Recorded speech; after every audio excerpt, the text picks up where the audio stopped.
to see the king. Get the cutie. I got to put the microphone a little closer to me, too. I feel like I've been soft lately. Oh, that's good. Do you want the stain? Yeah, I like You like being to able check yourself out? Yeah. Are you wearing your hat forward? I'm going to wear mine backwards then. That's fine. It's just my hair is at such a level of length that it's not really like cool. And then I washed it with shampoo. When was that? Last night. Oh. So my hair looks really cool when it's like a week or two dirty. Yeah. I know that sounds disgusting, but my hair luckily doesn't get dandruff or oily or anything. It just gets, that beach feeling in your hair. Uh-huh. So I was very blessed with this like cool hair that I only shampoo once a month. You do get it wet though. It's not like I wash it with water, but I don't I don't use any product unless I'm shooting like for our wedding. I used product, or if I'm on a show or doing something like that. But if I just let it go, it just has like this beachy kind of feel to it, and it's messy, but I just washed it, so now it lays funny.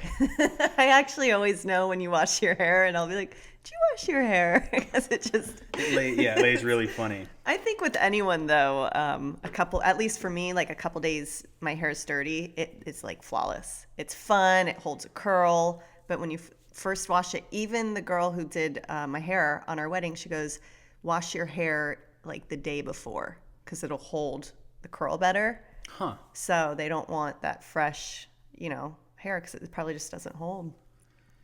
Yeah, for it to look, because I like the messy look. When I was younger, interesting enough, the wet gelled look is what was in. How did you do it? Swoop it was more like spiky and messy, but it was wet.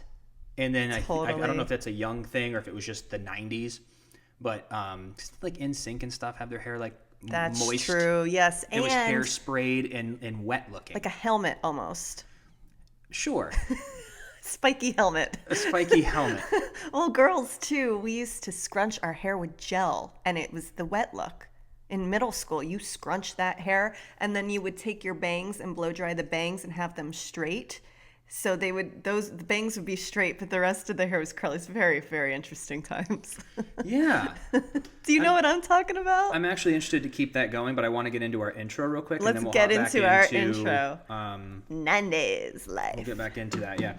Welcome, everyone, to the Freddie and Alyssa Show. If you're new to the channel, be sure to subscribe, like, comment, all that fun YouTube stuff. If you're watching on Facebook, like and follow. If you're listening on a platform like iTunes and you want to give us a 5-star review if you think we deserve it, that would be awesome. We've been putting out content now for over 3 years, having an absolute blast. And now that we have had our wedding, our big, would you call it a rendezvous, or does that sound like sketchy? Maybe not a rendezvous. We'll have to look up what that is, because I've heard of rendezvous point is where you rendezvous. Anyway, our big celebration where we put a lot of our attention and focus on. We celebrated our love, and it was awesome on New Year's Eve. And now we are waking up every day fully focused on creating content for YouTube, Facebook, TikTok, Instagram, and Twitter. And we're having a blast. And this is the first time that we've literally had this is our top priority, and then we're having a blast, and we couldn't be doing what we love to do without all of you. So I want to thank you from the bottom of my heart. I know Alyssa wants to thank you from the bottom of her beautiful heart as well.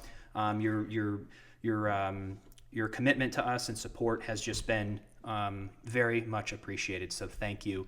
And we look forward to continuing this journey and sharing our life with you. So we really appreciate that.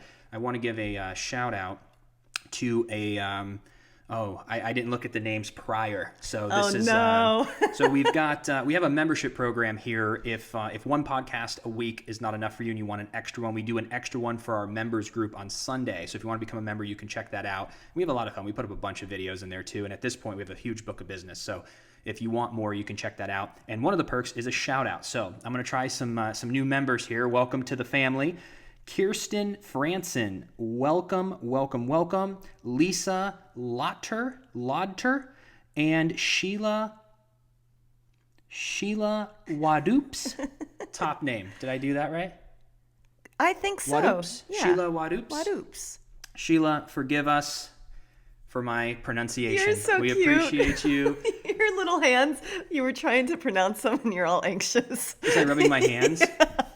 Yeah, here we grow on the podcast, because my biggest fear ever since I was a kid is reading aloud. Aww. And I didn't look at the names prior. I just took a screenshot. So I was like, I'll read the names.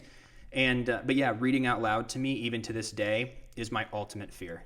That's why you didn't read my wedding notes to you the day of on video, because you opened it and you go, oh no, this is too much.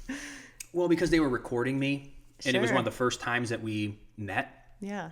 and I didn't know when I opened up your card and I saw just massive writing, I was like, how am I going to read this aloud? And then they're going to look at me and go, have you graduated middle school? So I ended up reading it on the podcast, but we did it afterwards. So it's on our clips channel where I read it here on the podcast. But if I know I'm not live, I can read well. But if I had to go and read, like even a teleprompter, scares the heck out of me. I would rather improv. That's why I don't like having anything planned. I'm more of an improv guy. See, I'm so opposite. I love teleprompters. Even in high school, I used to be the girl who's like, I'll read. I just loved reading You out just love loud. hearing yourself talk? No, I just was into the class, It's generally English class. I liked reading out loud because we were reading, different stories or novels. And I don't know, I just liked it. That's good. I'd be more interested in school these days than I was as a kid. Of course. I wonder if all kids are. You were interested. I was interested in school, but Like, what was your thoughts? Like going to bed at night, waking up, and like getting ready and going to school and being there.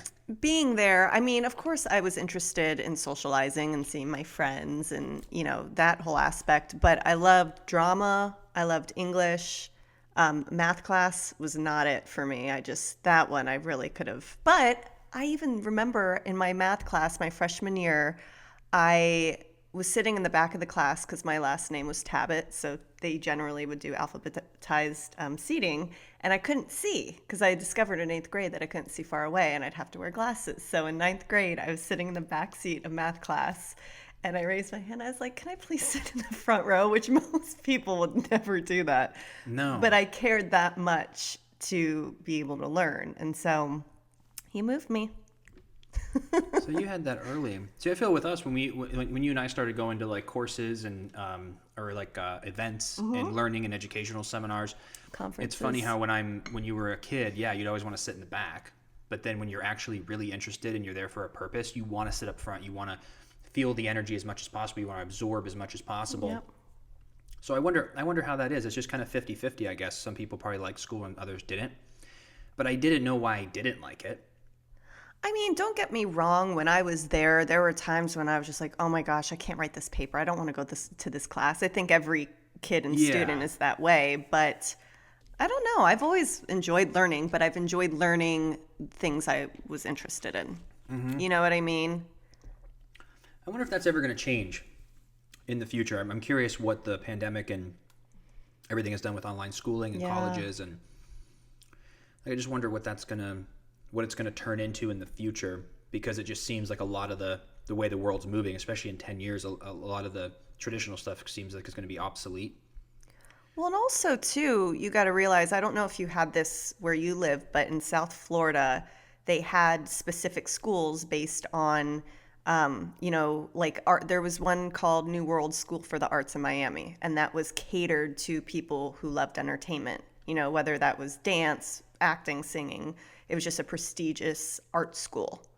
So they'd have like art and magnet schools. And I know I even had a friend who, I think it was their senior year, they ended up doing like automotive stuff. Like there are different schools that you would transfer to because that's what you're interested in. So I wonder if that's going to be more popular in the sense of, hey, if this interests you early on, maybe focus more on that and don't learn about something else that you're not going to ever use again. Yeah, maybe have a little like introductory to everything, and then see after 1 year what you like. Like if you hate science, then you're probably never going to do anything with science.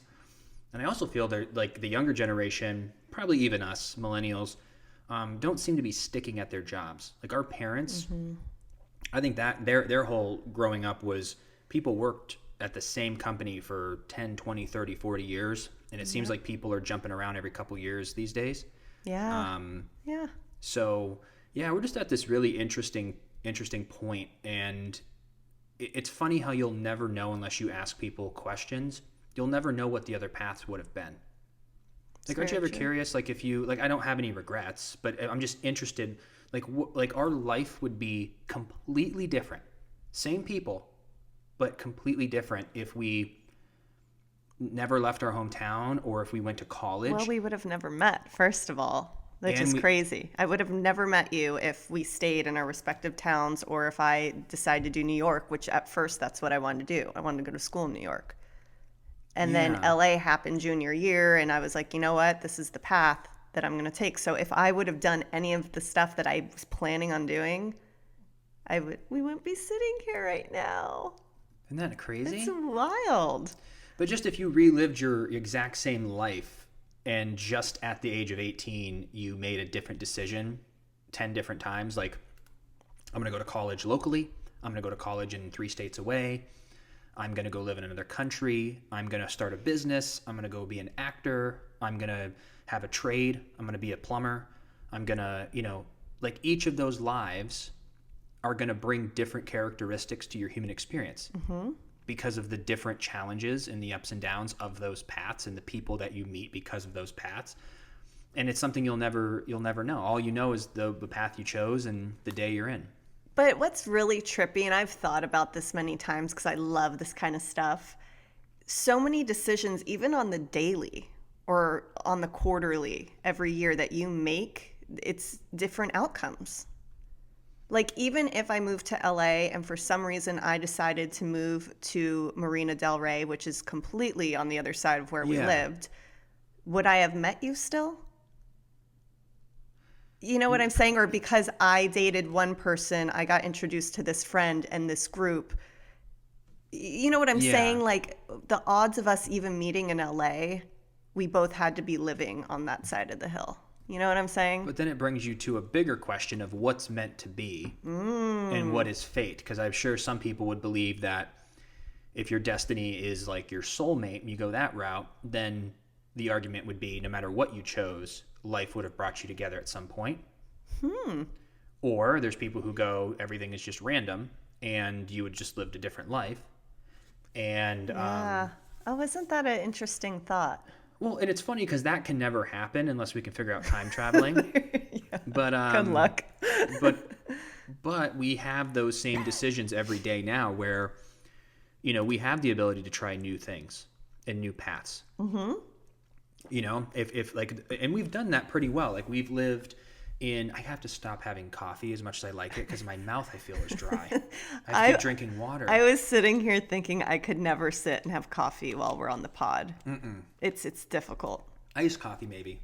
Iced coffee, sure. Like, maybe a really mixed, like, latte or something. Yeah, but I'm just like drinking so much water.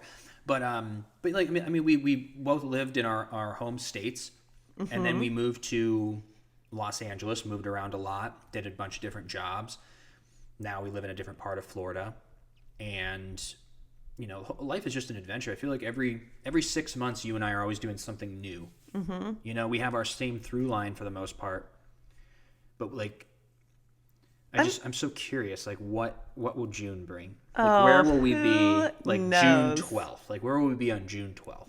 Well, the reason we have so many different things that happen, and you saying where will we be June 12th, is you and I are always constantly moving, trying to keep things rolling and continue to grow and build our business and our life. And we're open to try new things. And especially in the world of content creation, or trying to sell a script, or having a viral video and getting millions of followers, whatever that is, that's a different new life that you're like, oh gosh, now I'm going to be offered this. I might be going here or traveling and doing this. It just, with life, it's always that phone call. And that's what with acting, your phone call away. But I'm such a firm believer that everything in life happens for a reason, and to trust the timing of your life, whether that's to learn a lesson or just knowing that you're exactly where you're supposed to be. I really, really believe that. All the stuff we've gone through, I still believe it. Because it created us to be the people that we are, to be ready to do what we're going to do. Well, you have to.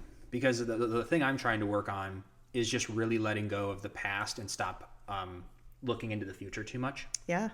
It's my biggest, problem, because I overthink.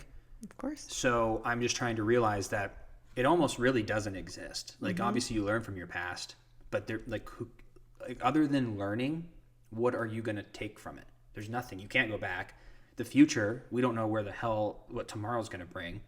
All you have is this exact moment. Like literally so many people get stuck in the rat race of, oh, well, once I get this, when I do that, then I'll be happy. But tomorrow's not promised. We know that. All we have is this literal second right now. What we're doing something we enjoy. We're having interesting conversation. Like this is the moment. This is all we have.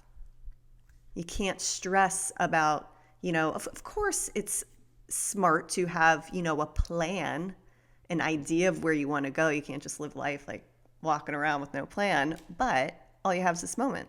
If you're living for tomorrow, you're going to live with anxiety. Yeah. Just all you have is this moment. So what can you do to make it good? Yeah, I think it's really interesting, and I'm seeing a lot of. I know we talked about this on our members podcast a little bit, but I'm going to bring it in a different direction. First of all, if you haven't gone on TikTok, you got to rip the Band-Aid off and do it, because it has changed from what we perceived it as initially, maybe 2 years ago, year and a half ago, as a younger generation dancing. And that's still part of the app. But because I don't like the videos or watch them when they come up, the algorithm has learned what I like. And 1 out of 100 videos will be like young people dancing, which I wish them well. They have a huge fan base. Yeah. But the thing that I really like is there's positivity. There's business on there now. There's just the funny random videos of random people in like Florida or Wisconsin with their cat, and it's hilarious. And a lot of how-tos, like life hacks, how to make certain foods. So the algorithm will see what you're paying attention to and feed you more of that. And it's become an amazing, amazing app. And it's really shown me a lot of what's going on in the culture. And that's what's really important to me, because I like to kind of know where, not just what maybe your friend or your family or someone online is saying. When you go on a place like TikTok, you get an idea from all different ages, from all different locations, with all different backgrounds, and there's a general consensus of what people care about at the moment. Because you get caught in your little like echo chambers.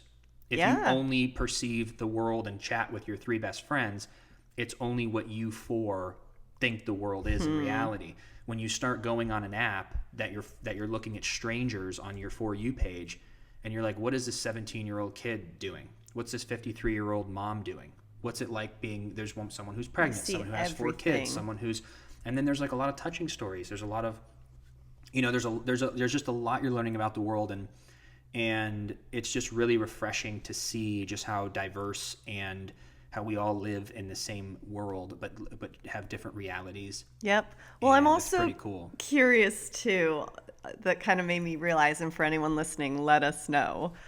There was probably this 25-year-old who did a TikTok, and because she said her age. She's like, yeah, she goes, I never thought I was old. She goes, I'm only 25, but then I saw this video. And she goes, one of the younger, like Gen Z kids was saying, oh, so to all of you people who use that laughy cry emoji, we know you're old because none of us use that. And so people in the comments were saying, well, what do you guys use to show that you're laughing? Because I'm not kidding you. I use the cry laughy emoji all the time. Yeah. I feel it's like more of a light, easy way to show you like my tone when I'm texting. You're not taking it too serious. Right. And so people were asking in the comments like, well, what do you guys use? And they use the skull emoji or just the crying tears emoji. Like, what? So does that represent like the skull is like, I'm dead? Yeah, That's dead. So funny, I'm LOL. dead. Yeah. I'm sure. Or and then crying. That's so funny. I'm crying. Like crying. But isn't that interesting though, how they perceive it differently? Because like, what is that?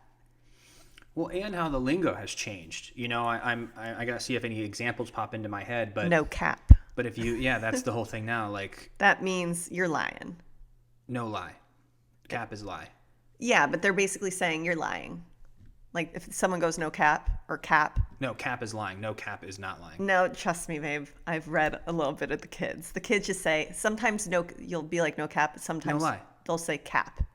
Like you're lying. Shut up. Exactly. But no cap is just like, no lie. I have like water in here, no cap. But sometimes a lot of the kids will use it. They won't just say no cap. They'll just say cap. That's like the thing I'm noticing when I'm reading comments. Cap. It means lie? Like you're lying. Yeah. Cap. So cap is just replacing the word lie. You contradicted the beginning. That's what I was telling you. No cap means no lie. I know. And then cap means lie. Yeah, it means you're lying. If I say cap, people mean like you were lying. No way. Yeah. So people say cap, but there's all the different terms. But even like back in the day, like what are some of the lingo we grew up with that?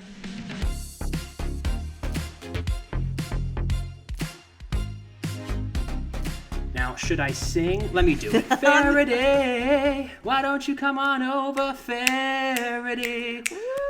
You know, we did hear from the brand, and they didn't say anything about my singing, so I'm going to keep the singing in there because it's just catchy. But yeah, thank you, Faraday, for sponsoring the podcast. High quality clothing, men and women. You can go to faradaybrand.com/Freddie Alyssa and use Freddie Alyssa at checkout for 25% off. But check out their women's line, their men's line, just high quality, amazing. And not only do they have men's and women's wear, they have blankets. Blankets! And they are really cool. They are so cool, high quality, cozy, perfect, because it's so chilly right now. And I know everyone's going to be like, oh yeah, it's not cold by you. It's cold, and these blankets are perfect. Yeah, so they have a lot of cool designs, and you can check those out. But we just really appreciate them. What a great, solid company, and we always appreciate partnering with really good brands. So if you're looking for some men's wear, women's wear, some blankets, some accessories, go to faradaybrand.com/Freddie Alyssa and use code Freddie Alyssa for 25% off at checkout. So thank you, Faraday. We appreciate you very much. You know what I used to always say? I still say this to this day. That's mad funny. The word mad meaning very. That's very funny. Yeah. I still use it. My sister does too. You were using that back in the early 2000s? Oh my gosh, yeah. Mad funny? That's I feel like I use that funny. now. That's mad cool. And the word fat, PHAT, I remember was big. That's not as big No, now. I don't use that anymore. But like things like even back in the day, you know, like what would you use? Oh, that's dope. Like that's cool. That's dope. But we probably used like different lingo. Let's see if there's any 2000s slang words. As if. I still use that. That's a biggie. What is that song? Elbow, wrist. Wait, no. Elbow, wait. As if with, yeah. Oh, as get the if picture. With the twist, elbow, wrist, wave goodbye and kiss this. Wow. How was that in there? Isn't that weird though? Elbow, yeah. What would we be doing though? Elbow. I don't know what See, I remember ours was like, as if, get the picture. I can't. Do you remember that? There's something get the picture, something there, yeah. And that came from Clueless. Because Cher goes, as if. As if. Did you ever What are see some that? others? I have to know. Cool beans. Cool beans. I feel like I still say that. Nah, that's not Cool as beans. popular. You're tripping. Yeah, tripping. Pimpin'. What up, pimpin'? Eat my shorts. Cool your jets. I still say that. Like, not often. Cool your jets. Like, relax. Don't have a cow. That I remember a lot. I still say it. What the heck, man? Home skillet. I remember that one. Yeah. Always. Wow. Home skillet. Da bomb and the shit. The bomb, I remember. The bomb was big. Dog, DAWG. What up, dog? So dog was good. Kicking it. I use kicking it all the I time. still use it. Yeah. Kicking it. You good. What's good? It's all good was the next It's one. all good. That's so funny. Yet again, it was the attitude. Because I still I still say that too all the time. You good? You good? You good? Hey, what's good? I always tell that to Hallam when I'm hey, yo, what's good? It just seems like a lighter way. Like, What's what's good? good? What's going on? And it's positive. What's good? Uh-huh. Oh, I like that. You know? Hey, how are you? Leave the door open for someone to go, well. Wow. No, hey, what's good? What's good? Have you been to 2021? Yeah, it's like, what's good? Also, peace out. I used to say that all the time. Peace out. Peace out. Chill. Wicked. I still say that. Why you frontin'? Why you fronting? A little bit. My bad. My bad. I say my bad still. All the time. Well, not as much now. My bad. I feel like wicked and hella good or hella were really big Southern Cali things. When I first moved there were locals that I met that lived more like in the OC, and they always said, "Oh, that's hella cool. Oh, that's wicked." And so I started saying it because I thought it was cool. Hella. What Hella about good. fresh? Fresh we kind of still use. Like, oh, I got a fresh cut. I don't think I use that word. It's fresh. Fresh. That's it's fresh. Fresh kicks. Flex. Chillax. Oh my gosh. You need a chillax, Freddie. Let's dip. Oh, I say that all the time. Let's dip. Dude, that is so funny. So I guess with every generation, depending on what's going on with culture, society, music, it really affects what the kids are saying. But then this is what's also really interesting.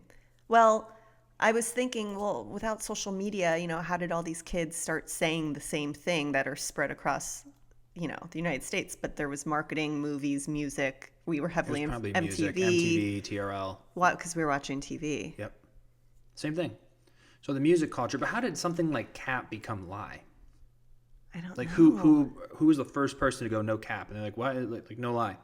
Like, where did that originate from? I don't know. I bet you there's a lot of slang words people use, but it just doesn't catch on. There's something about, because they were like cap or facts. Like I see a lot of people on TikTok doing cap or facts. So they'll show someone who puts a Mentos in a Coke bottle and it blows up. And they're like, all right, we're going to see if this is cap or facts. And then they try it. So there's a whole channel on like cap or facts. Is it a lie or is it a fact? Huh. Where did no cap originate from?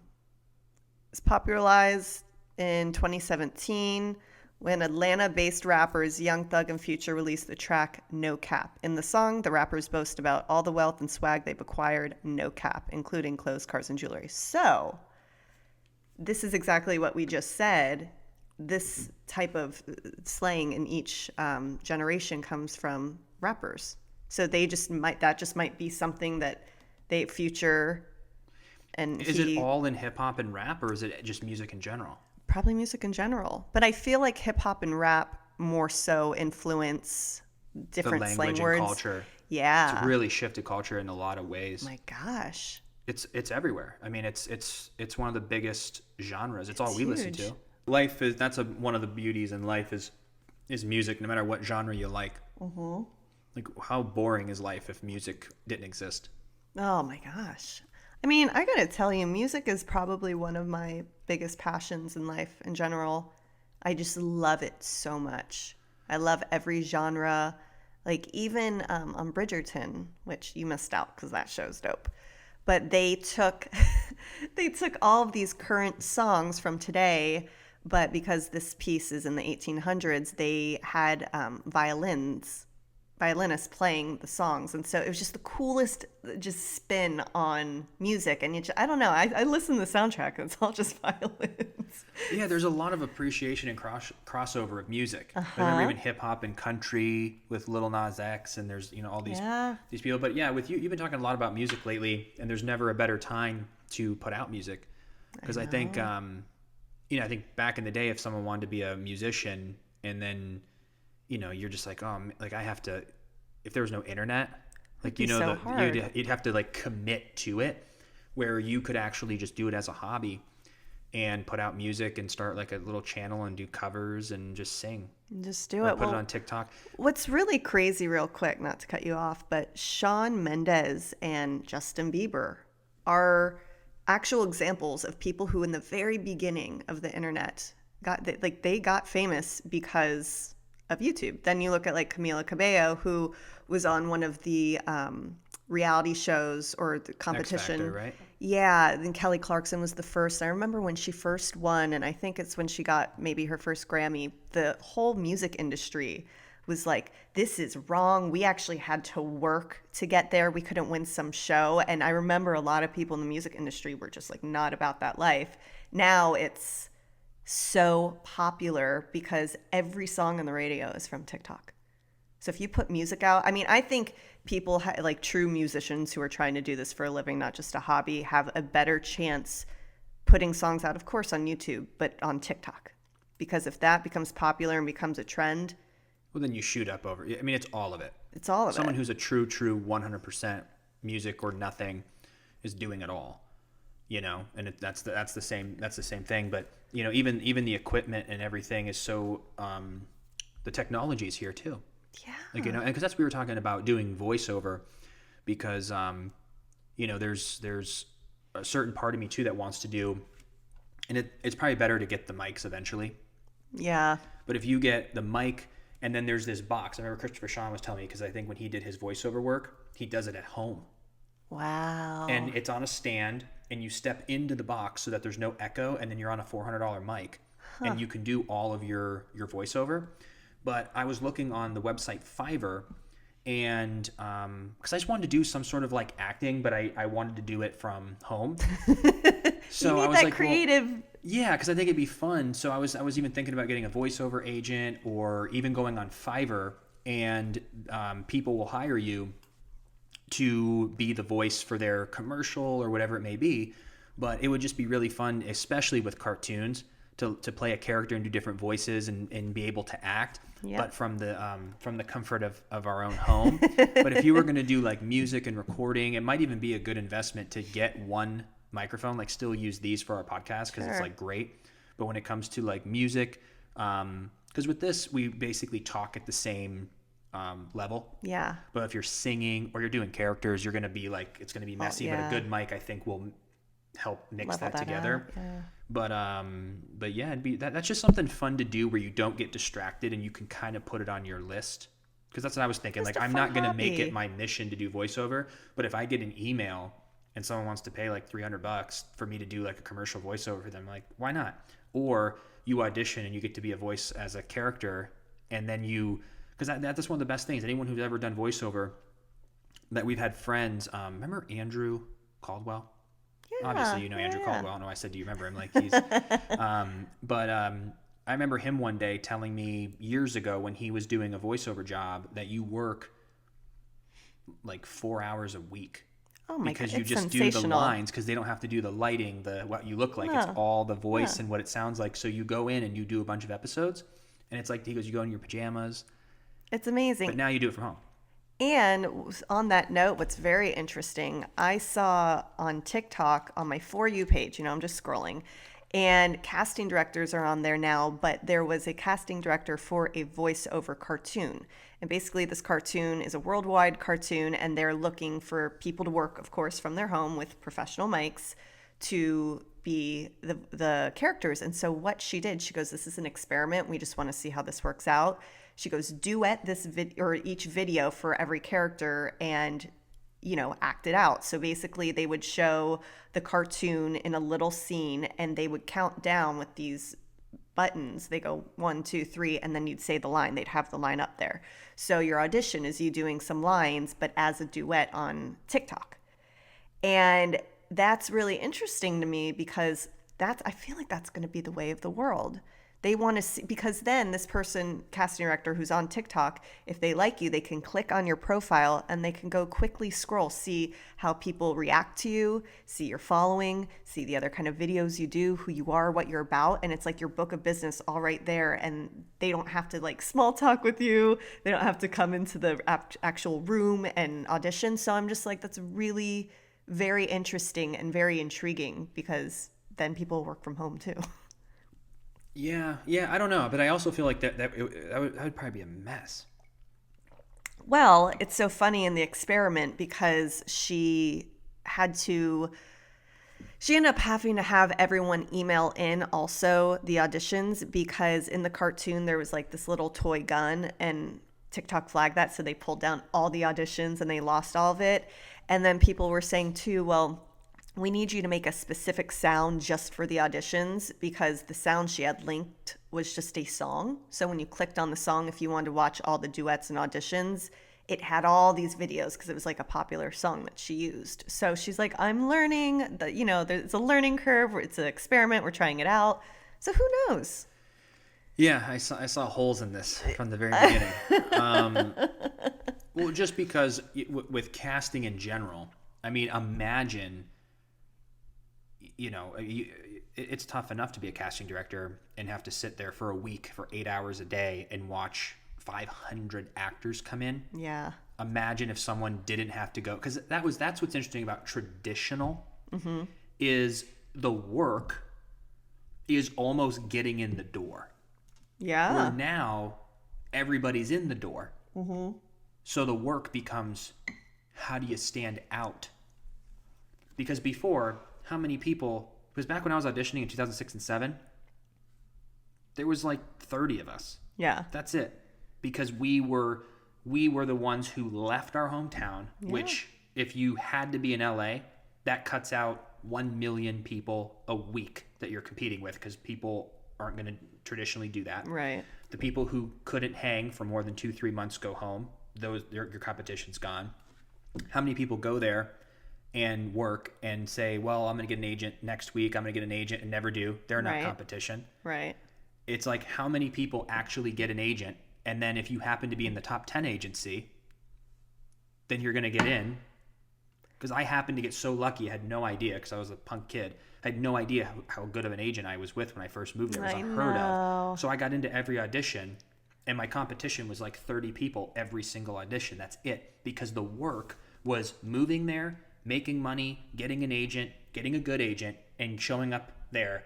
And then you needed talent to pull it through. Right. But now, everyone, if you don't move, you can just do it, which is great, because you don't want the gatekeepers. Right. But now it just seems like it's just the wild, wild west. And I think even for us, when we're trying to get a literary agent, it's funny to us because we're like, well, back in the day, I had no resume. And every manager, every agent was like, yes. Where nowadays, we're like, we have a resume, we have a following, and then people don't write you back. And you're like, this is backwards. Right. How did I have nothing and was getting yeses? Now I actually have a resume and we have a following. But it's because there are 9 million managers now, 9 million social media managers, 9 million, like, there's all these new, it's funny that the original gatekeepers went away, and now there's new people creating their own.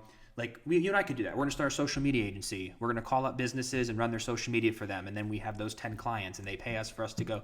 But yeah, but what's crazy it's just a wild, wild west right now. And it's a mess. And I'm curious where's the organization?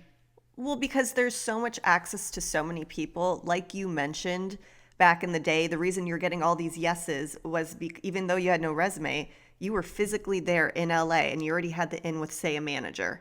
So this manager now, with all of his relationships, because everything is literally only in person because they didn't have the internet or social media like we do today. So you were getting all the yeses because it was a smaller pool of people.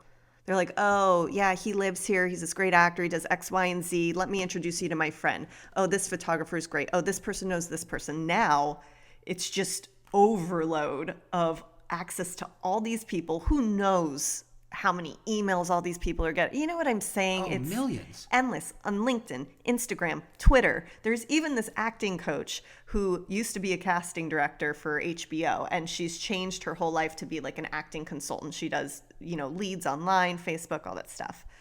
She teaches in her courses how to use social media to schmooze and network with casting directors so that you get access to their auditions and you can go in and get an audition. Like that, she goes, there's a very specific way to do it, because if you just DM them and go, oh my God, I'm an actor, they're like, no, you need to post interesting content and be a cool person and naturally build that rapport, just like you would network in real life.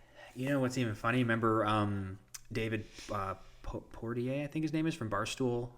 He was saying too, he's like, every single person wants to work for my company. And he goes, you need to create content and we need to find you. Gary Vee said that. How do I get you on? How do I get you as a guest on my podcast? Or how do I get to be a guest on your podcast? He goes, you go do the work. When you qualify, I'll find you. Oof. And so I think that's the confusing part, is that we were in the entertainment business. We were in 2006 and 7 when we were both auditioning, was before the original writer's strike. Before places, don't quote me on this, but I don't think AMC, I don't think TBS, I don't think any of those other extra networks were having original content. Movie stars were not doing television yet. Yes, it was in 2006. What do you want to be, a movie star or a TV star? Because you don't cross over. Then all of a sudden the writer's strike hit. All of a sudden, movie stars started doing TV. All of a sudden, TBS launches a show. AMC launches a show. All of a sudden. And so we went from like literally all of it. And now we're in this wild, wild west where it seems to be more crowded to get traditional help. But the blessing is that we don't need traditional help. Yeah. Traditional help is just like a boost. Yeah. But you can go and create your own. And like Dave Portier and like Gary Vee says, we have to qualify ourselves. Yep. That song by Russ, he goes, I've been busting my ass for 9 years. Now they start to call. Oof. So it's like there's going to be a day that when we're going to hit a peak, and then all of a sudden, all the agents, all the managers, all the social media managers, all the brands, everyone, it's just going to be bombarded.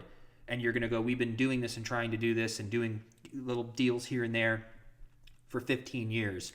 But now we've qualified in the new world. Yep. And the qualification is your attention on social media. Well, it's so funny. Another example of that. Remember, we had Vivian Quorm on our podcast, like when we first started, and she was just making YouTube videos, doing lifestyle positivity because it was just something she loved to do. And she lived in LA as well. And then she gets an email one day from a producer in Chicago going, "Hey, we love your personality. We love your vibe. We've got this show that we want you to be the host of."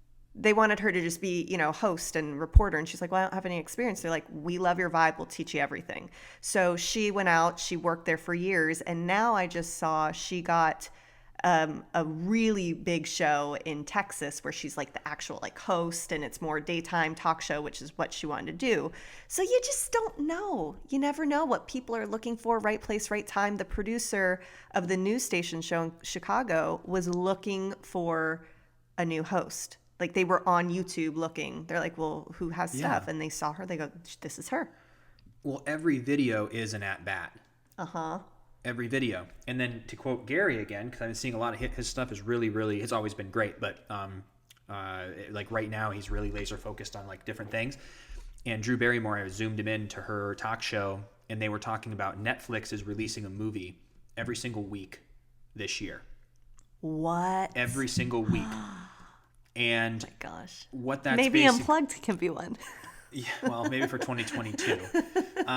But the interesting part is that he was saying people are still debating about quality over quantity.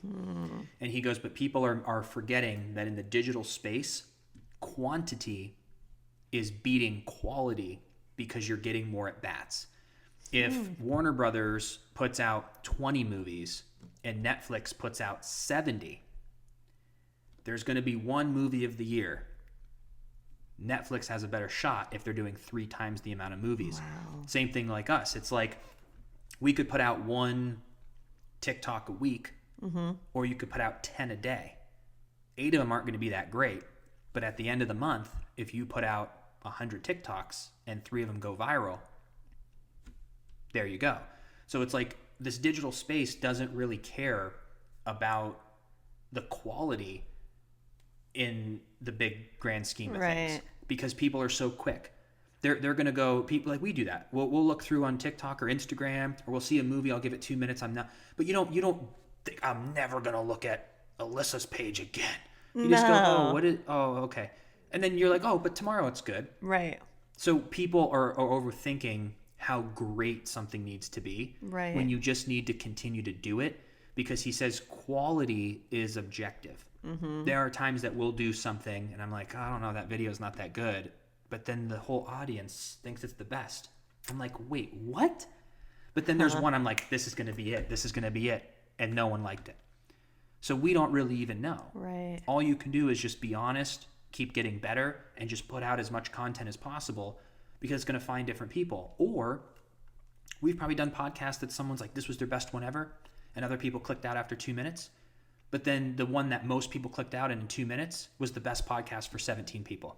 And that's what made them huge fans of us, because we were talking about something that just resonated hit to them. And those 17 people are like, these 2 are the best podcasters in the world. I got to stick around. Yep. So it's just an interesting time for creators, the entertainment business. And it is just absolutely the wild, wild west. I know. And, it's because I think, too, we're in the beginning of this new social media world. I think within 5 years, it'll be very telling to see how everything is run. I think we're just going to adjust. Yeah.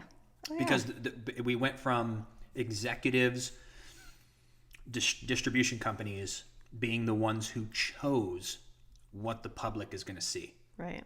Now the public tells the executives and distribution companies what they want to see. Yep. So the public's making all the decisions. So now all the creators, we're looking around going, hello, public, over here, hey, over here. And you're just showing people what you're doing with no gatekeepers. We're trying to prove ourselves to the audience, not to the executives. Decide. Yeah. Well, I also saw something, too, on TikTok, and it was a comment, and this guy goes, listen, guys, at the end of the day, the biggest secret to making viral content is it just needs to be good content. Yeah. If it's good enough, it will fly. Yes. Like, it's just true. It just is 100% true, because there are sometimes people, I'll see this a lot, they'll have a viral video and they're like, ooh, this niche worked. Let me keep doing videos like that. That makes sense. But when I click around to their other videos, they're good and it grabs some viewership, but it just wasn't that viral. Yeah. It wasn't, everything just didn't line up perfectly like that one did. Yes. You Every know? component has to hit Yes. for it to hit. Now, if you continuously build and you create really good content, you can grow and build a great business and brand, because these TikTokers just get it. Their videos will all get a lot of views because they've built a fan base. Yep. And they'll show it to those people and people love it. And I'm sure if you're at a point where you have 2 million followers, you're doing something right that people love. It's a true content creator. So it's interesting. But and I know you have to get going, but this is really, really fascinating, is the thing that we have in our back pocket over so many creators, even people who have millions of followers, is we have such a foundation of being 32 and 33 years old, knowing who we are is a plus. Because when fame, big fame hits, if you don't know who you are, that's why a lot of child stars from 16 to 21 to 23, if they don't have the proper guidance or people around them to allow them to have that experience where they don't lose themselves, sometimes they hit big and then they disappear forever. I feel we know who we are. We had micro fame, enough to get a taste, but then enough adversity to keep it humble. And now we know who we are. When you talk to people like not talk to them, but hear people like Ricky Gervais, Joe Rogan. These are people who got famous in their 30s and 40s when they already knew who they were. So they're able to use fame to their advantage, where you're not an a-hole, you don't have an ego, you're not rude, you don't change, you actually appreciate the attention and the money, and you give back, and it makes it about those people. And the thing we also have is the infrastructure. So many people we know never built content, don't know anything about it, hit big and have all the attention in the world, but they have no infrastructure to channel all that attention. If you put us on a Joe Rogan podcast or on anything where 6 million people see us and 600,000 come over, they're going to go, oh, wait. So they have a schedule, they post, they're going to seamlessly go right into our infrastructure. That is why 95% of restaurants, Fred's fried food, 95% chance would fail because I have no infrastructure. It's my first time. If we bought a McDonald's franchise, we have a 95% of success because the infrastructure is built. Systems the layout, work. The ingredients, the everything about the brand. So it's like you and I, it's taking not longer because it's like we're in the process and we're doing it full time, and that's the best thing you can do. Right. But to go to next level where executives are hitting you up saying, do you have a movie? Right. That level where people can come to us, the infrastructure is built. So we're ready for the wave of success in the content world in every way. Yeah, and what's really interesting about that is a lot of people don't realize that as content creators, it is a true business and there's so much to learn. Even learning all of the editing that you have for our podcasting, me doing the audio for the podcast, how to even do that, how to have a blog, how to take photos, how to make TikTok videos, how to do transitions, how to just be in the, like, there's just so much to learn. Those are the tactical things that can be outsourced. What can't be outsourced are other things we've picked up in life. communication skills, building a team, managing a team, money. You Yeah. know how many people are probably making $15,000 a month and are spending $15,000 a month. Yeah. You and I could shoot up to $20,000 a month, and we would never ever spend more than what we're spending now, Yep. ever, because Yep. we've done that in the past with our businesses. When we were successful, we started spending more money.